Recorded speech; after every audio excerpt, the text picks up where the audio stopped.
Welcome to the Upside podcast, where we help you get unstuck in your life and your business by elevating your thinking and provoking meaningful change from the inside out. I'm your host, Teresa Flood, and let's get started.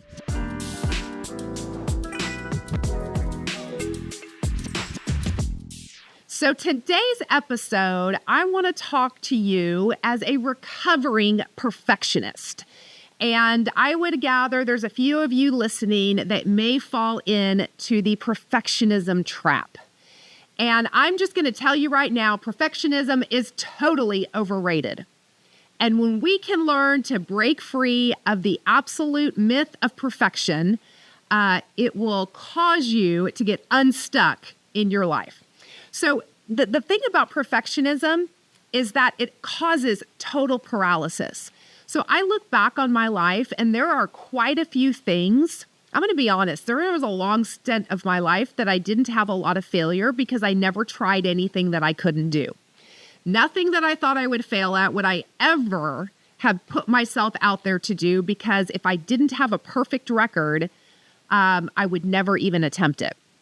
And as I've grown, I've started to learn to put myself out there and started to really embrace the idea of growth and failure as a learning opportunity. But when we get caught in that perfectionism, we actually get into total paralysis.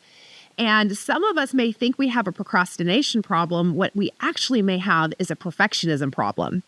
Are you not starting what you know you need to start because you're afraid it's not going to be perfect? Have you ever looked at maybe a goal or a dream or a next step and said, I'm just not ready for that yet. The timing isn't perfect. The surroundings aren't perfect. I haven't learned what I need to learn yet. I'm not at a place yet. I'm going to be an imposter doing that. That is all just such a lie of perfectionism, and it causes us to be in total paralysis. We sometimes hide behind this facade that perfectionism is really that we have standards. Yeah, maybe. But maybe we're just using it as an excuse to never even take that first step. So I want to encourage you to maybe look at your life a little bit and say, what are you not moving forward on? What are you procrastinating, or what are you in total paralysis on that you've maybe used an excuse of having high standards or an excuse of excellence, and actually you're just trapped in perfectionism? Because here is the newsflash for you, Walter Cronkite, for all you Zoolander fans. Perfectionism is a myth. It's never going to be accomplished. It will absolutely never happen. Now, if I have any brain surgeons listening to me, I kind of hope you could just disregard this episode and tune in for the next one, because I kind of hope you're perfect in that. But you get my drift. For the rest of us, most of it's not life or death. And there's always going to be one more tweak, one more revision to make, one more thing that we could learn, one more way we could do it better, right? And so that perfectionism goal is a standard that we will never actually accomplish. So what is the difference then between perfection and excellence? Because I am a believer in excellence. We should absolutely be people that care about what we produce being high quality and being excellent. And yet perfectionism is unattainable, but excellence will always push you to grow and improve. And you know things are you're operating in excellence when you prepare, when you continue to learn and grow, when you always do your best. That's about being in excellence, not necessarily about being in perfection. The last thing I want to tell you is that perfectionism, we actually get better with the reps. So there was a story that I heard about two groups of people, and they did a test group. And these were widget makers. I don't really even know what a widget is, but just whatever you want to think a widget is. And you had one group that was given the instructions that they were going to make the perfect widget. They were going to combine together. They were going to brainstorm. They were going to mastermind. They were going to test it out. They would do all the things. And their goal in a certain amount of time was to make a perfect widget, or the absolute best quality widget that they could make.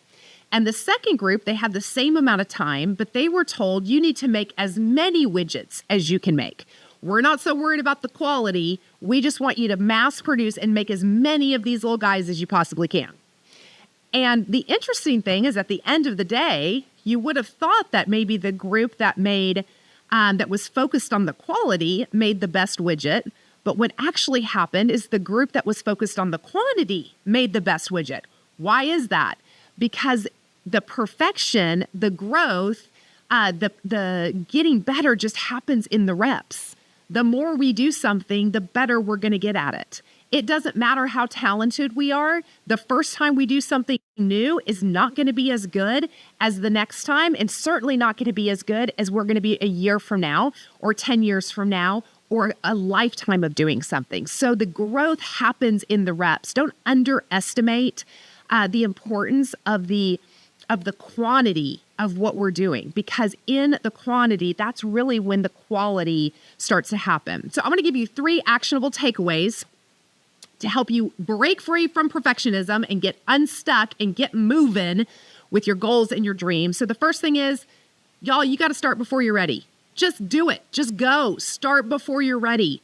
Don't be waiting for the perfect environment, but before all of the stars to align and come into place. You have to start before you're ready, because reality is you will never be ready.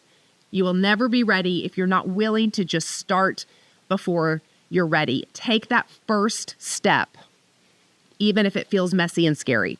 The second thing is to embrace imperfection as part of the growth process. Growth is messy. Success is messy. One of the things, if your business is going to grow, it's going to get a little messy on the back end. So if you're too worried that that things aren't going to go perfectly, I'm going to tell you, if you're willing to grow, things aren't going to always go perfectly. You're going to make some mistakes. There's going to be some messes. Some things are going to fall through the cracks. So if you want to play small, focus on being perfect. But if you want to grow something big, be willing to embrace the imperfections as part of the process. Success is messy. It really is okay. You're going to get better every time. You focus on excellence, not on perfection. And I promise you, over time, you're going to get better and better and better and better. And the third thing is focus on progress, not perfection. So celebrate your small wins. It's easy to look at how far we have to go, but it's important to also look back on how far we've come. And so maybe today you're feeling a little overwhelmed by the goals that you have in front of you. Take a minute and pause and just look back on how far you've come, how much better you are at the things that you never maybe thought you could do. Remember the first time that you stepped out and did something you were afraid to do, and now look at how easy that has become for you. That is what progress is all about. So start before you're ready. Some of you need to get into action today. Let's just do this. Quit procrastinating. Now's the time you are ready. Number 2, embrace perfection as part of the process, and then focus on progress all along the way. Guys, perfection is overrated. Encourage you to go for it. If this episode has been meaningful to you today, we would love a review and a share with somebody who might need to be a recovering perfectionist as well. But again, remember, when you invest in your growth every single day, you're going to yield great returns in your life and in your business. I'm your host, Teresa Flood, and this is The Upside.